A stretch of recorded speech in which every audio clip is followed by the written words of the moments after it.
So ayun nga, sinasabi ko na yung mga customer ko kasi mga kaibigan ko, um,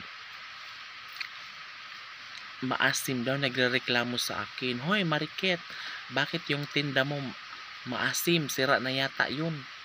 No ma'am, hindi po, kasi may flavor po tayong with calamansi.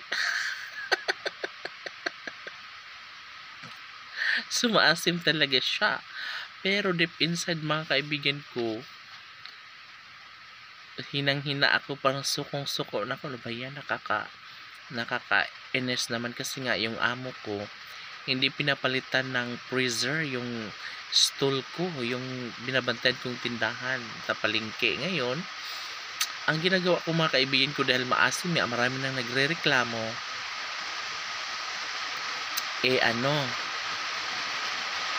alam nyo ba, tinatapon ko yung mga yung mga sira na ng mga items na dapat sanay ibabalik doon sa may market, sa may marketplace, doon sa may pagawaan.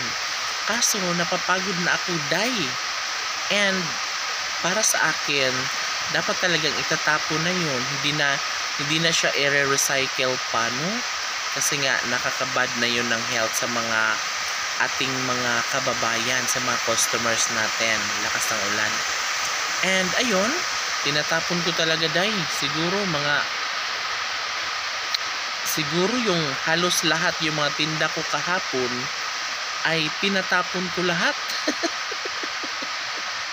Kasi nga parang nakakainis, parang nai-stress talaga ako, dahil kasi nga ang dami kong iniisip na bakit ganun, bakit hanggang ngayon hindi pa nakabili ng freezer, magkano lang naman sana yun, or kung mahal, bakit meron naman mga installment, bakit hindi na lang pwede palitan agad-agad, kasi nga naaawa na ako sa mga items na nangangasim, nasisira, na imbes na bibenta ko siya ay hindi na lang, kasi mas pinili ko na lang siyang itapo na lang.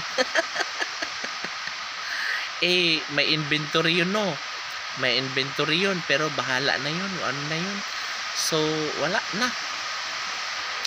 Ang mangyayari mga kaibigan ko, yung tinda ko ngayon na hindi mauubos ay itatapon ko na naman yan kinabukasan, kasi nga mangangasim talaga siya, hindi nyo lang alam nyo ba, sa pagkadating ng mga, kasi nagsasarado ako mga kaibigan ko sa gabi, mga around 10-11 ng gabi, mangyak-ngyak ako niyan mga kaibigan ko. Continue tayo.